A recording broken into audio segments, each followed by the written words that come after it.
Bana bak kartı vurdun. Kart vurdun ora. Evler karşılığına. Ha?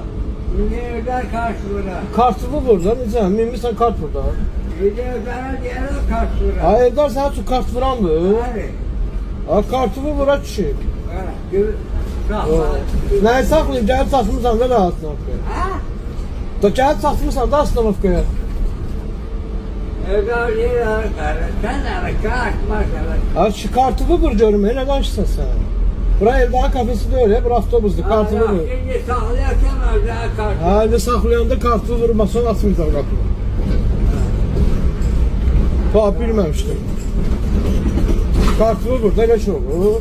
Darma boyzatdı benim bura. Ehsandır. Ne diyorsun? Hala deyirəm kartı vur. Ne diyeceğim? Kartı yoktu. Vur buna. Necə vurmuram he? Sonra Necə vurmuram? Sənə nədir? bu kıra bir koyalım. Ha, yavaş yavaş kameralar çəkir he səni. Cehenneme geçecek. Maşınlardan var özə sakit ol biraz yavaş danış. Kart maaş maaş.